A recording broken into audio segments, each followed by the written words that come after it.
Halo, kali ini kita akan membahas topik penting, yaitu penyesuaian saldo akun atau disebut adjusting entries. Setelah kita mencatat transaksi ke dalam jurnal umum, buku besar, dan neraca saldo, sebenarnya kita belum bisa langsung menyusun laporan keuangan. Mengapa demikian? Karena bisa saja ada transaksi yang belum tercatat sepenuhnya, atau saldo akun yang belum mencerminkan keadaan sebenarnya di akhir periode. Nah, disinilah penyesuaian saldo akun dibutuhkan, agar laporan keuangan menjadi benar dan dapat dipercaya. Penyesuaian adalah proses memperbaiki atau menyesuaikan saldo akun agar sesuai dengan keadaan nyata di akhir periode akuntansi. Tujuannya adalah agar setiap pendapatan dan beban diakui pada periode yang tepat.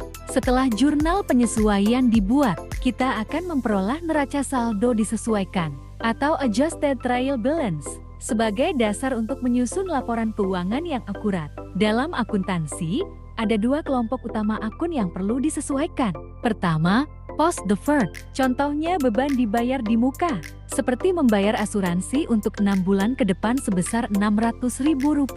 Pada akhir periode, kita harus menghitung berapa yang sudah menjadi beban dan berapa yang masih menjadi aset. Begitu juga dengan pendapatan diterima di muka. Misalnya, uang sewa gedung yang diterima untuk 1 tahun.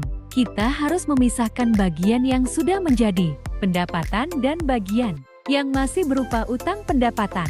Kedua, post accrued. Ini meliputi beban yang sudah terjadi tapi belum dibayar, seperti gaji karyawan bulan Desember yang baru dibayar pada Januari, serta pendapatan yang sudah diperoleh tapi belum diterima, seperti bunga pinjaman yang belum masuk ke rekening.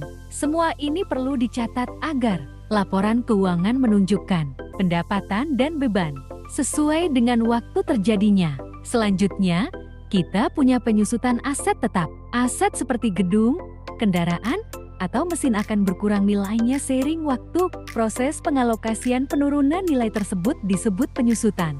Melalui jurnal penyesuaian, perusahaan mencatat beban penyusutan agar nilai aset dalam laporan keuangan tetap realistis dan mencerminkan kondisi sebenarnya.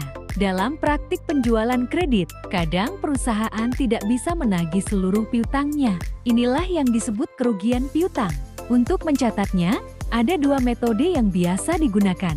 Pertama, metode langsung, yaitu mencatat beban kerugian piutang ketika piutang benar-benar tidak tertagih, yaitu memperkirakan kemungkinan piutang tak tertagih sejak awal periode agar laporan keuangan lebih akurat. Dengan metode ini, perusahaan dapat memperkirakan kerugian lebih dini dan menjaga keandalan laporan keuangannya. Nah, sekarang kamu sudah tahu pentingnya penyesuaian saldo akun dalam akuntansi. Proses ini memastikan semua pendapatan, beban, aset, dan kewajiban tercatat dengan benar sesuai periode terjadinya.